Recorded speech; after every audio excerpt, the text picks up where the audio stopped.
One drug of choice right now on Houston streets. We're not talking cocaine or heroin. It's a synthetic drug called Kush. It's caused hundreds of overdoses just in the last 6 months. Channel 2's Phil Archer has been tracking what investigators are now calling an epidemic. Tonight he's revealing where these overdoses are happening the most and what it's costing city taxpayers.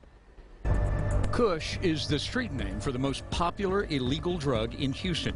It's a designer drug made from combinations of synthetic chemicals sprayed on potpourri, then packaged like candy and smoked like marijuana. It's very cheap and it gets you real high. They'll rather smoke than eat. Kush isn't new, but there were no numbers to show just how big a problem it is in Houston until now. This is probably our #1 illicit drug that we're dealing with on the street. Last summer, Houston EMS Director Dr. David Purse asked his ambulance crews to start keeping records of patients they suspected of or who admitted smoking Kush.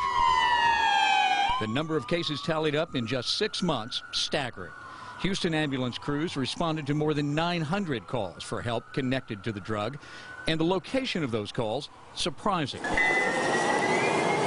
Houston's Kush epidemic runs right through the heart of the city. Fire department maps show most of those 900-plus cases clustered along the Metro Rail train line, running from downtown to the medical center. If there's a ground zero for this epidemic, it's right here, the intersection of Main and Lamar, accounting for 121 of those ambulance calls.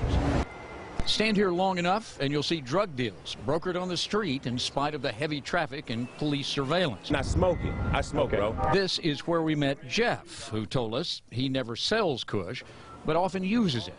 Without prompting, he showed us how he sprinkles it into a cigar to make a blunt. He insists users who have had a bad reaction bring it on themselves. Ain't there nobody doing that but the ones that don't eat, don't drink, put fluids in their body and nothing like that. Everybody smokes the same product out here. Ain't nobody dying out here. Another corner regular, Al, says Kush makes him feel good, not bad. You want your morning coffee when you wake up. Yeah. When I wake up, I want my Kush joint when I wake up. It's the same thing. But in these cell phone videos seized by Fort Bend Sheriff's narcotics officers, the effects of Kush certainly don't look benign. And Dr. Purse says it is a very dangerous drug. And they can get to the point where they start seizing, and there are lots of complications from seizures, including death. And so this is, while those episodes may not be common, they are certainly not rare. And it is something that we're dealing with on a routine basis. And dealing with hundreds of Kush overdoses and complications is taxing ambulance crews who've taken to calling on police for assistance. Dr. Purse says the fire department hasn't done a cost analysis, but our rough estimate, using fire department numbers, figures the average expense of a single city ambulance call at about $1,600.